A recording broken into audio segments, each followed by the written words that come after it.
Una vez más, que el Señor les continúe bendiciendo. Bienvenidos a su canal Más Allá de lo Evidente.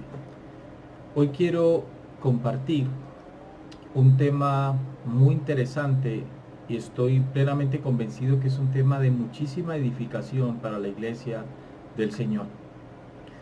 Este tema quiero compartirlo de manera lo más detallada posible, porque sé que es un tema que quizás va a ayudar para que algunos puedan despertar, abrir sus ojos a la realidad, poner sus pies sobre la tierra, poder entender con mayor claridad un poco más de lo que nosotros somos en Cristo como iglesia, de lo que somos, de la posición en la cual estamos. Este estudio que hoy quiero comenzar, esta es la primera parte y es un estudio que lo he titulado Errores de posición. A través de la historia, hasta nuestros tiempos, la iglesia de Cristo ha perdido algo que la iglesia jamás debió haber perdido. Jamás la iglesia debió haber perdido. Y a lo que hago referencia es la identidad. La iglesia de Cristo, a través de los años, de los tiempos, de las décadas, de los siglos, ha perdido su identidad. De eso no puede caber la menor duda, y lo aseguro por la condición en la cual la iglesia del Señor hoy está. Cuando alguien pierde su identidad, suceden básicamente dos cosas. Cuando alguien pierde su identidad, número uno, se embolata su propósito. Porque cuando uno no sabe quién es, espiritualmente hablando, cuando uno no sabe espiritualmente hablando quién es, entonces uno no sabe cuál es el propósito por el cual nosotros estamos aquí. No perdemos el propósito, cuando pierdo mi identidad, a mí se me embolata el propósito. Entonces, si yo no tengo claro quién soy en Cristo, y esto es importante, si no tengo claro quién soy en Cristo, ¿cómo es que la autoridad que le fue delegada a Él funciona en mí? Y si esa autoridad está en mí, y si esa victoria que Él obtuvo en la cruz del Calvario me fue dada a mí también, ¿cómo es que esa victoria funciona y para qué funciona eso? ¿En qué posición me pone a mí? Entonces, si yo pierdo mi identidad, entonces el propósito se me embolata, porque si yo no me ubico espiritualmente hablando, si yo no logro ubicarme en la posición que yo tengo en Cristo, repito, espiritualmente hablando, entonces a mí el propósito se me va a embolatar. Cuando alguien olvida quién es, no sabe cuál es el propósito de su vivir, no sabe cuál es el propósito de su existencia. Entonces, eso ha generado muchos problemas dentro del cuerpo de Cristo. Y uno de esos problemas, que los vamos a tratar con calma, con paciencia, con textos bíblicos, exponiendo la palabra de Dios, no exponiendo maneras de pensar, sino exponiendo la palabra de Dios, trazando bien la palabra de Dios. Usted va a hacer un estudio donde vamos a coger los textos y los vamos a trazar bien, que esto es uno de los grandes problemas que la iglesia tiene hoy, o la teología de la iglesia tiene hoy. Entonces, cuando esto pasa, la persona comienza a obrar de una manera equivocada y comienza a hacer cosas que no debería. Una de las cosas de las cuales la iglesia ha hecho que no debería hacer es la falsa teología, es aplicar a nuestra vida espiritual la falsa teología de la guerra espiritual. Creo que ustedes conocen o tienen algo de entendimiento acerca de lo que estoy hablando. La falsa teología de la guerra espiritual. Y luego van a entender por qué la llamo falsa. No la llamo falsa en el sentido de que yo no esté de acuerdo, que la escritura no me hable a mí que sí exista una guerra espiritual, porque sí existe una guerra espiritual y el apóstol Pablo lo afirma en Efesios capítulo 6, eso está claro. Decir que no vivimos en una guerra, que no hay una guerra espiritual, pues sería algo absurdo y sería salirme o desconocer el contexto de la escritura, lo que está escrito frente a esa enseñanza. El problema o con lo que estoy en contra, con lo que se sale de la escritura, es con la forma de la mala enseñanza que se ha dado, que se da hoy en muchas denominaciones, acerca de lo que es la guerra espiritual.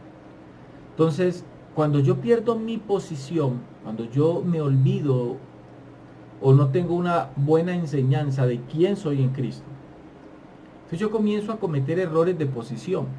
Y esos errores de posición me llevan a mí a pelear con alguien que no tengo que pelear, ¿verdad? Entonces ahí es donde surge el problema de lo que hoy se conoce como la guerra espiritual. Cuando se pierde mi posición, cuando alguien olvida quién es, pues es simplemente esa persona deja de ocupar el lugar que a esa persona le corresponde ocupar.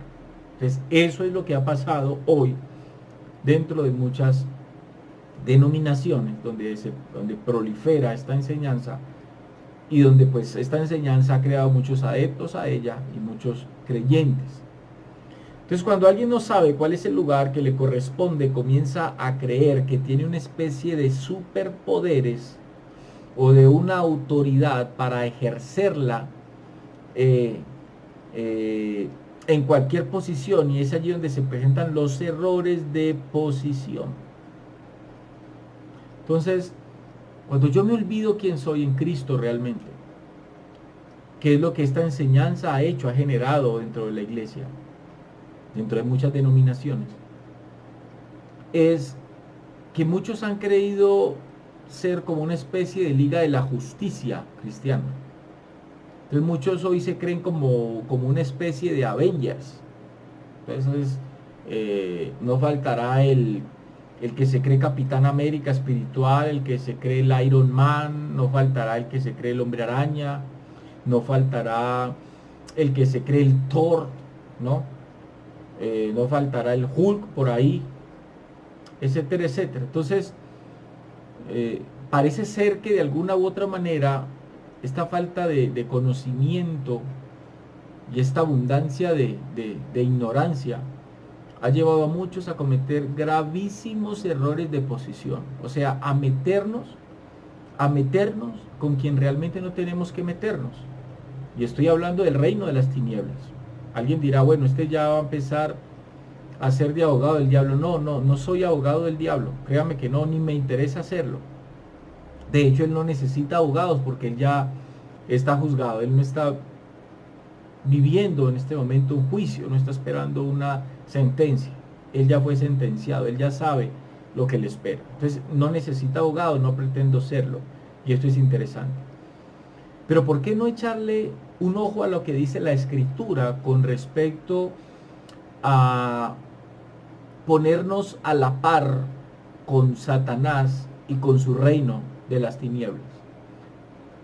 Yo pregunto, ¿será que en estas denominaciones estas personas no se toman el trabajo de estudiar, de escudriñar lo que la palabra de Dios dice con respecto a proferir maldiciones contra Satanás, a tratarlo mal, a tratarlo de sucio, de puerco, a tratarlo de cochino, a intentar amarrarlo, a intentar atarlo, a intentar mandarlo al infierno, bueno, etcétera, etcétera, etcétera?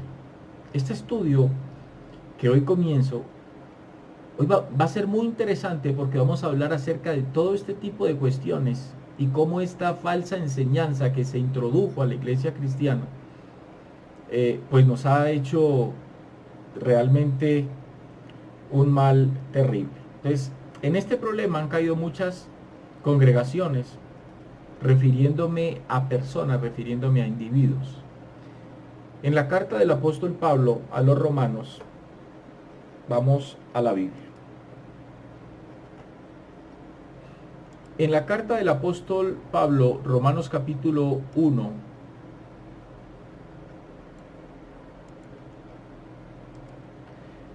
y vamos a leer el verso 16, dice el texto, y leemos en el nombre del Padre, del Hijo y con la dirección del Espíritu Santo de Dios. Dice así: dice, no, perdón, el verso 16. Ok, dice así el texto. Porque no me avergüenzo del Evangelio, dice el apóstol Pablo allí, porque es poder de Dios para salvación a todo aquel que cree, dice Pablo, al judío primeramente y también al griego. El apóstol Pablo habla aquí de algo muy, pero muy importante. ¿Importante para quién? Hombre, importante para cada uno de nosotros. ¿De qué es lo que el apóstol Pablo habla allí? Del poder que tiene el mensaje de Jesús para el hombre. Pablo habla allí, dice, porque no me avergüenzo del Evangelio, porque es poder de Dios para salvación a todo aquel que cree, al judío primeramente, dice Pablo, y también al griego. Entonces, ¿qué es lo que Pablo está definiendo allí? Vamos paso a paso. Pablo está definiendo allí el poder que tiene el Evangelio, el mensaje de salvación. Es muy interesante esto. Entonces lo que Pablo dice en otras palabras ahí, lo que el texto nos enseña es que el Evangelio de Cristo, el mensaje del Evangelio, el que la iglesia debe estar predicando hoy, no es cualquier mensaje. No es de hecho cualquier cosa. El Evangelio no es cualquier cosa. El Evangelio, dice Pablo, es un mensaje de mucho valor y las cosas de valor se deben de cuidar y se deben de defender. Que eso es lo que hoy no está pasando en muchas congregaciones. Para muchos concilios hoy defender el mensaje de salvación, para muchas denominaciones hoy defender el Evangelio no es algo primordial en su teología. Defender el Evangelio no es primordial. La defensa del Evangelio o hacer apología del mismo no parece ser algo de mucha importancia en la iglesia hoy. De ahí es que surge esa frase simplista, porque es una frase muy simplista decir que la doctrina nos divide, pero el amor nos une. Es simplista porque suena bonito, pero carece de peso y carece de valor, carece de escritura, carece de conocimiento. Yo he escuchado a muchos ministros, a muchos hermanos decir, no hermano, pero ¿para qué nos vamos a poner a hablar de eso? ¿Para qué nos vamos a poner a discutir de doctrina, hermano? Si es que la doctrina divide, ¿por qué no hablamos más bien del amor del Señor? Que el amor es lo que nos une, pero la doctrina nos divide. ¿Cómo así? Es que es precisamente eso lo que la doctrina hace. La doctrina divide. Y la división que hace la doctrina, estoy hablando de la sana doctrina, estoy hablando del mensaje del Evangelio, es importante. ¿Por qué? Por eso, porque ella divide. ¿Cuál es la división que hace entre lo bueno y lo malo? El Evangelio de Cristo, no el de un hombre, el de Cristo. La sana doctrina, la doctrina bíblica, me permite a mí diferenciar, me permite a mí definir, me permite discernir entre lo que es bueno y lo que es malo. Me permite definir lo que le agrada a Dios y lo que a Dios no le agrada. Eso es la sana doctrina. Por eso ella tiene, dice Pablo, tiene un poder. Mas no me avergüenzo del Evangelio porque es poder de Dios, dice Pablo, para salvación. Ahora bien, ¿qué es lo que tiene el poder de Dios para salvación? El mensaje de Jesucristo. No es el mensaje de un hombre. Entonces, no es el mensaje en sí de alguien que se inventó. Estamos hablando del mensaje de Cristo, que es el que tiene poder. Al cual cada ministro y cada pastor no puede pervertir, no puede prostituir, no le puede quitar ni le puede poner. Porque si yo como ministro y como predicador le añado al Evangelio de Cristo, le quito poder. Ojo, si le añado, le quito poder. Y si le quito al mensaje, también le quito poder al mensaje, porque él vino original. Es un solo mensaje. Eso es importante tenerlo en cuenta. Entonces, si yo pervierto el mensaje que tiene poder para dar salvación, cuando hablo de pervertir, le hablo de aumentarle o de quitarle.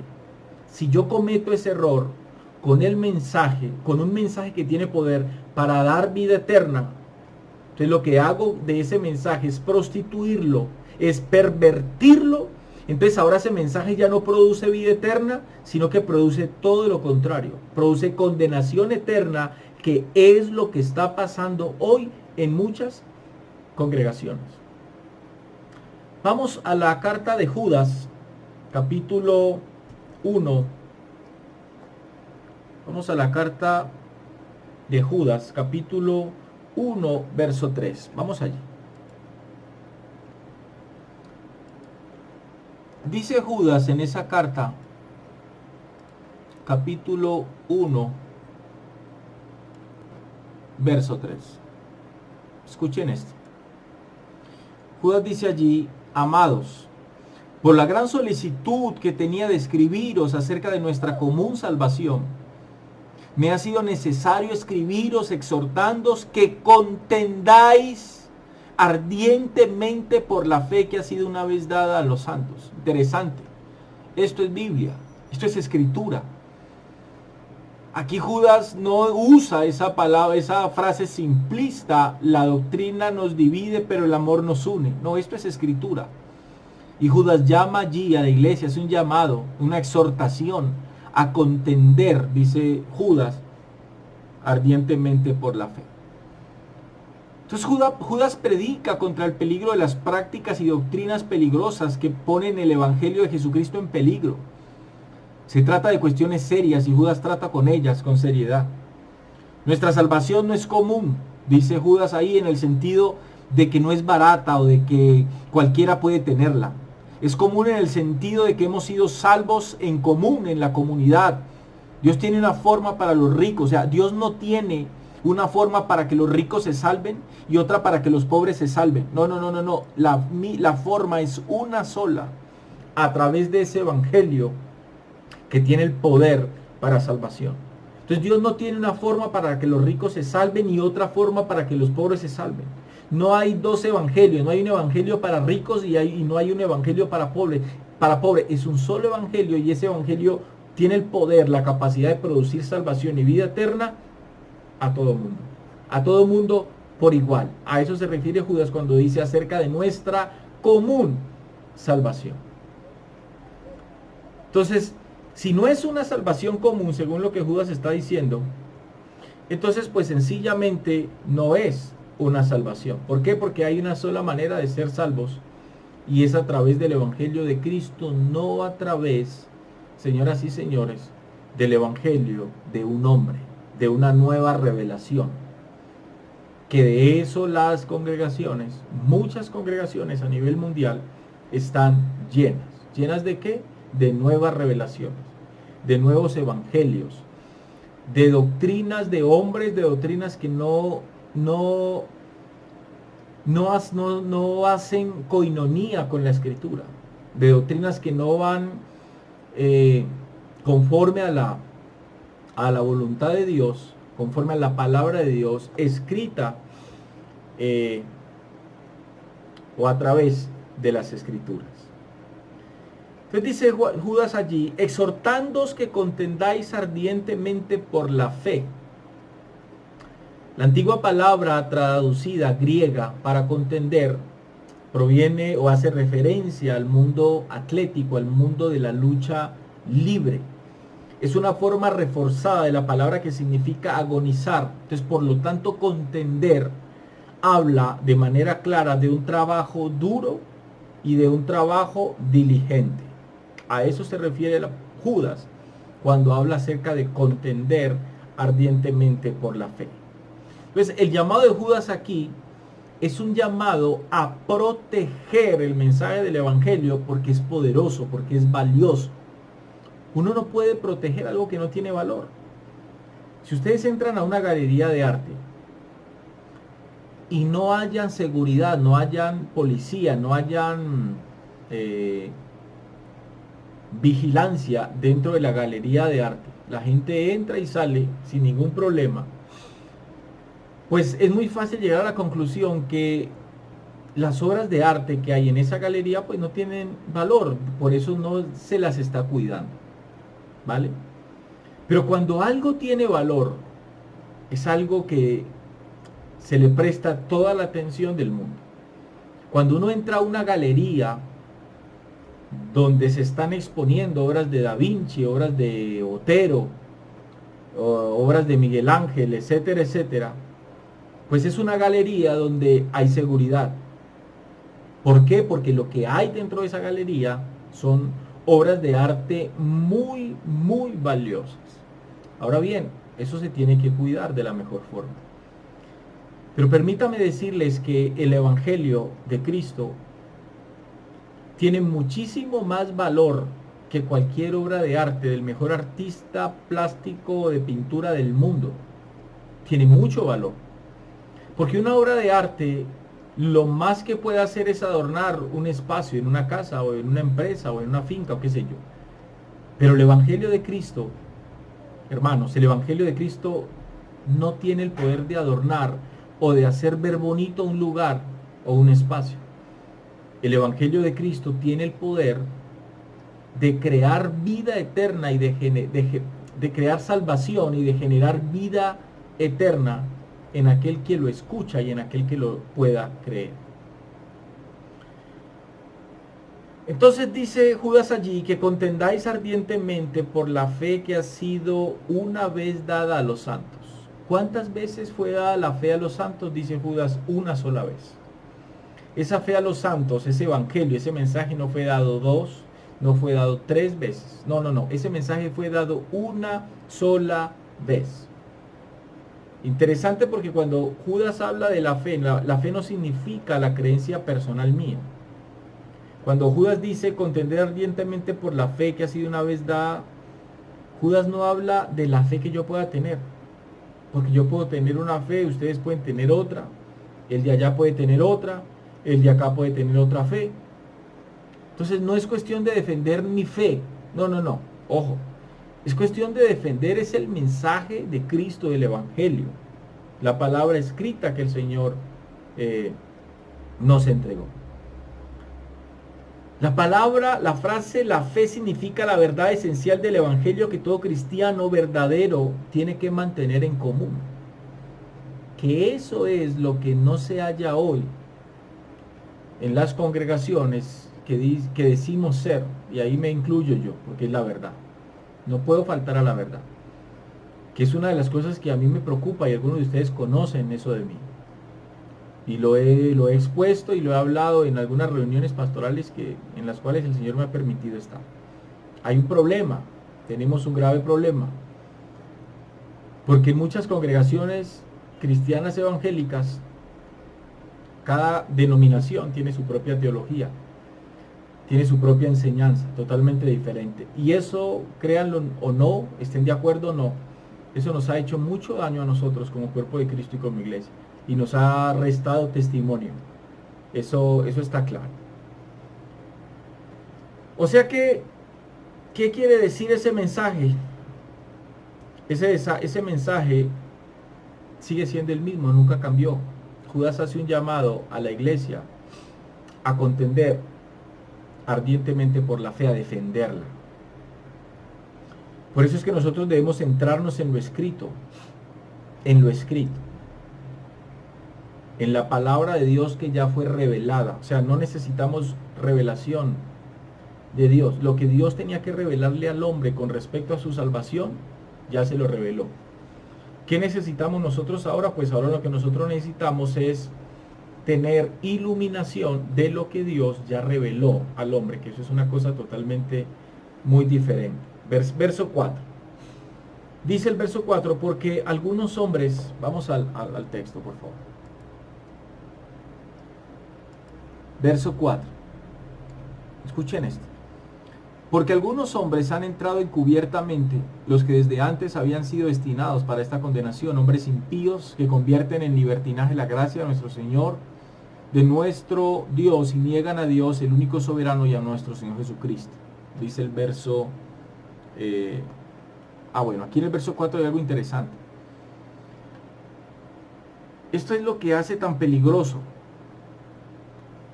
¿Qué es lo del peligro aquí? Que Judas dice, porque algunos hombres han entrado, ojo con esto, encubiertamente. O sea, Judas dice, ellos no entraron con un rótulo en la frente de falso maestro. No, ellos entraron con saco y corbata, ellos entraron bien presentados. Ellos entraron con una apariencia de piedad, completamente bien presentados, con una apariencia de piedad, con saco y corbata, bien vestidos, bien presentados, repito, con una apariencia de piedad.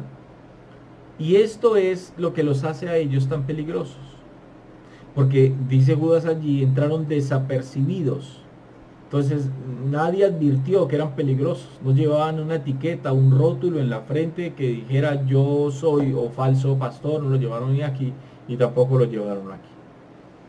Entonces estos ciertos hombres probablemente pretendían ser más bíblicos que cualquier otra persona, y eso es lo que ha pasado a lo largo de la historia de la iglesia. Satanás sabe muy bien que un diablo dentro de la iglesia puede hacer mucho más daño que 1000 fuera de ella. Eso es interesante. Ahora miremos unos ejemplos de juicio de Dios contra quienes se levantaron en contra de una autoridad. Dice el verso 5, Judas. Dice, mas quiero, vamos allá al texto por favor. Dice Judas ahí en el verso 5. Dice, mas quiero recordaros, ya que una vez lo habéis sabido, que el Señor, habiendo salvado al pueblo sacándolo de Egipto, después destruyó a los que no creyeron. Ojo, verso 6. Dice, y a los ángeles que no guardaron su dignidad, sino que abandonaron su propia morada, los ha guardado bajo oscuridad en prisiones eternas para el juicio del gran día. Como Sodoma y Gomorra y las ciudades vecinas, las cuales de la misma manera que aquellos, habiendo fornicado e ido en pos de vicios contra la naturaleza, fueron puestas por ejemplo sufriendo el castigo del fuego eterno, dice el verso 8. No obstante, dice el verso 8, de la misma manera también estos soñadores mancillan la carne, rechazan la autoridad y blasfeman de las potestades superiores. ¿Blasfeman contra cuáles potestades superiores? ¿Y cuál autoridades ellos rechazan? Ojo con esto, verso 9. Pero el arcángel Miguel contendía con el diablo, disputando con él por el cuerpo de Moisés. No se atrevió a proferir juicio de maldición contra él, sino que dijo, el Señor te reprenda. O sea, ¿de qué autoridad está hablando Judas en el verso 8? Ojo con esto, verso 10. Dice el verso 10. Pero estos, ojo aquí, leamos nuevamente el verso 9, por favor. Pero cuando el arcángel Miguel contendía con el diablo, disputando con él por el cuerpo de Moisés, no se atrevió a proferir juicio de maldición contra él, sino que dijo, el Señor te reprende. Ojo aquí, porque claramente Judas está hablando de Satanás, de hombres que habían traído unas enseñanzas que llevaban a muchos a decir y a hacer cosas en contra del reino de Satanás. Eso está claro. ¿Qué es lo que está pasando hoy con estos falsos maestros que están enseñando acerca de la falsa guerra espiritual o de la mala enseñanza acerca de la guerra espiritual? Esto está completamente claro. Ahora, ¿no les suena esto familiar? ¿No les suena esto que Judas dice en el verso 9 a guerra espiritual? ¿No les suena esto a estar por ahí atando al diablo y a sus demonios? Pastor, ¿usted qué está diciendo? Alguien se preguntará, ¿y este man qué está diciendo? Mire, lo que estoy diciendo aquí, y esto que voy a decir puede sonar raro, les puede sonar raro, pero no importa. Es lo que la Escritura dice. Y tanto yo como todos ustedes, nosotros nos tenemos que sujetar a lo escrito. Pareciera ser que Judas está siendo aquí de abogado del diablo, pero Judas no está siendo aquí de abogado del diablo, pero Judas sí está estableciendo algo muy importante para nosotros como cuerpo de Cristo. Se lo voy a decir de esta manera. Satanás es una autoridad a la cual hay que respetar. Suena raro. El respetar una autoridad no tiene que ver con obedecerla. O sea, no hago referencia a obedecer, porque estaría entrando en herejía y en apostasía, obviamente. No les puedo mandar a ustedes a obedecer a Satanás. Lo que estoy diciendo es que Satanás es una autoridad y esa autoridad hay que respetarla. No obedecerla, respetarla. Alguien se preguntará, ¿por qué respetarla? Porque la autoridad que Satanás tiene es una autoridad que Dios le delegó a él.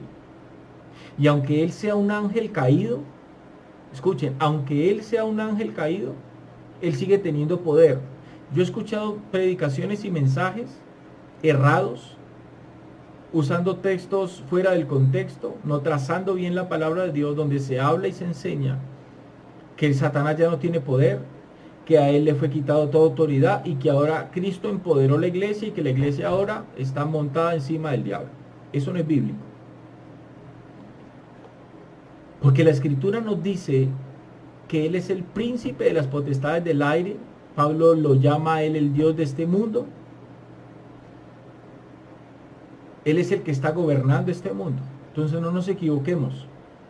Lo que sucedió en la cruz del Calvario es que nuestro Señor Jesucristo le quitó a él el poder sobre sus hijos. Me explico.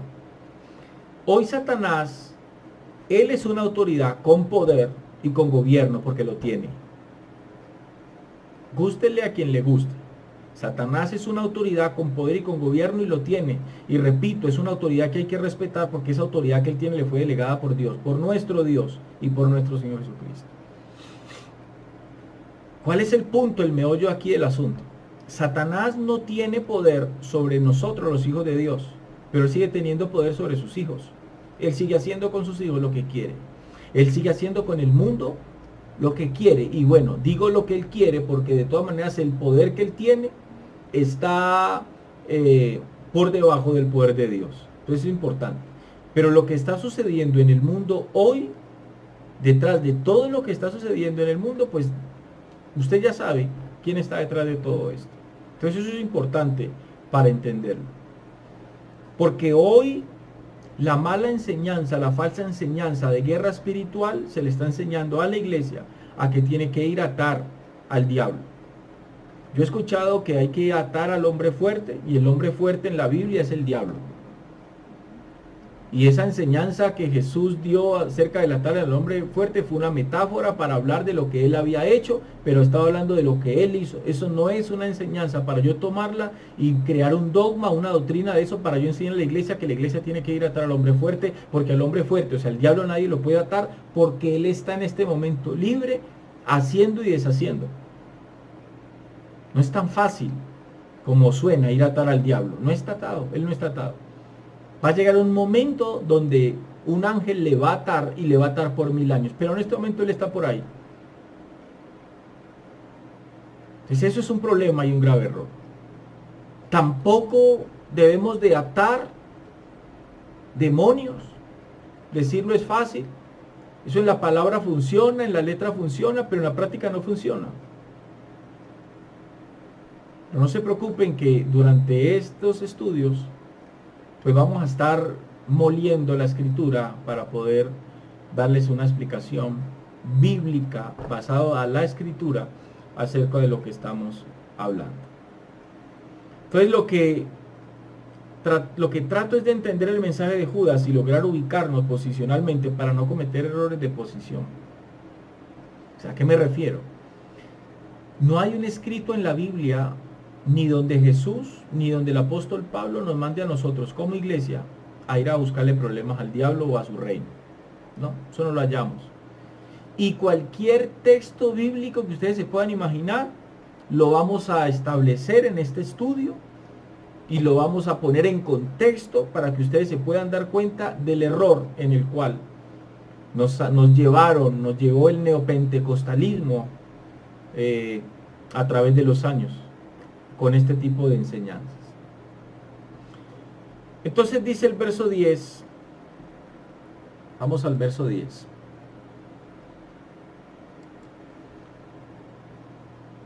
Pero estos, dice Judas allí, blasfeman de cuantas cosas no conocen. No conocen, escuche, no conocen. Hay algo importante allí. Yo les puedo asegurar que hay cosas que nosotros, aún como pueblo de Dios, no logramos conocer de manera profunda y de manera clara con respecto al reino de las tinieblas. Entonces Judas está hablando aquí de eso.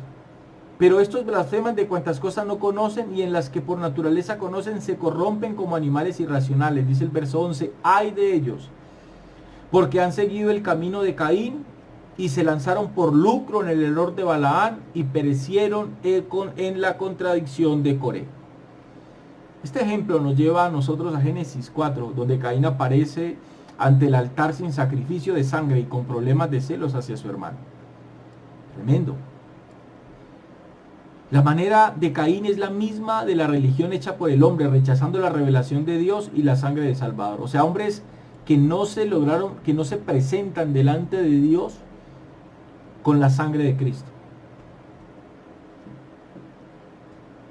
El error de Balaán se trata de conducir a otros al pecado para obtener ganancia personal. Balaán sabía la verdad, pero deliberadamente guió a Israel al pecado para ganar dinero.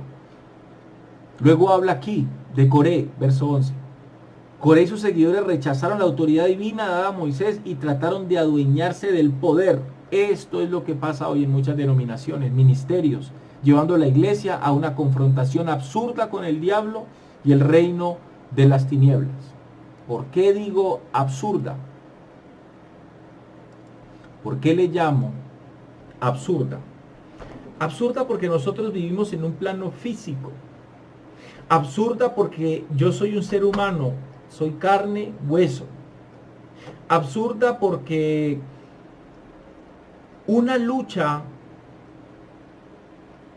donde los dos contrincantes, uno sea ser humano y el otro sea un espíritu o esté o viva o se mueva en el mundo espiritual, es una lucha absurda.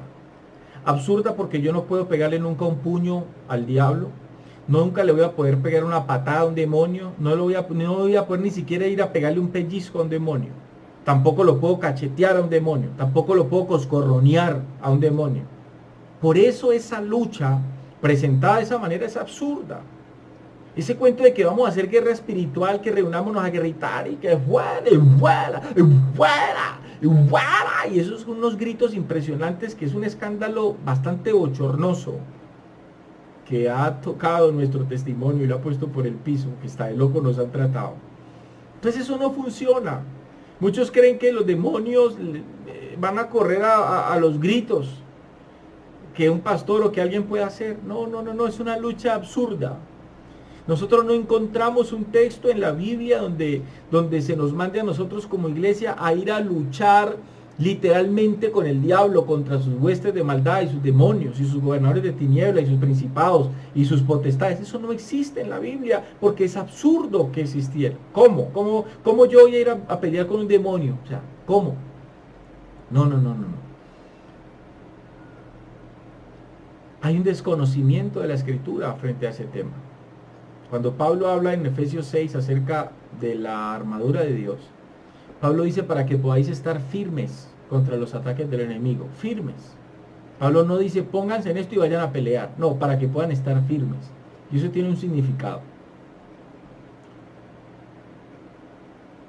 ¿Por qué es absurda? Porque ese personaje y su reino ya fue vencido. ¿Por qué ir a pelear con algo que primero no puedo pelear? Segundo, ¿por qué ir a pelear con alguien que ya está vencido? ¿Qué es lo que tengo que hacer? Resistirlo. Por eso Santiago 4:7 dice, someteos pues a Dios, resistid al diablo. Mire que Santiago tampoco dice vayan y peleen con el diablo. Santiago no dice vayan y enciéndanlo a pata al diablo. Santiago no dice vayan y cojan a puños al diablo. No, Santiago dice sométanse a Dios, obediencia, rectitud, justicia, santidad. Santiago dice resistan al diablo, resístanlo simplemente. Hay una diferencia entre luchar, pelear y resistir. A él hay que resistirlo. Él está dando patadas de ahogado, como se dice, porque él ya está vencido. Entonces Santiago dice, resístanlo. Y dice luego, y él huirá. Someteos pues a Dios, resistid al diablo, y finalmente él huirá de vosotros. Tú hallas guerra espiritual ahí de ir a gritar al diablo, de ir a atar demonios, de ir a hacer cartografía, mapeo espiritual. Por ninguna parte hallamos eso en la Biblia. Hoy hay congregaciones haciéndole liberación a sus propios miembros. Mire el problema en el cual estamos. Hoy hay congregaciones haciéndole liberación a sus propios miembros. Cuando Pablo dice, de modo que si alguno está en Cristo, nueva criatura es. Las cosas viejas pasaron, dice Pablo, he aquí todas son hechas nuevas. Quiero invitarles a que no se pierdan la segunda parte de este estudio. Que el Señor les continúe bendiciendo y Dios les guarde. Va a ser un estudio muy interesante, muy edificante para todos nosotros. Les invito a que estén pendientes de la segunda parte. Que Dios les continúe bendiciendo.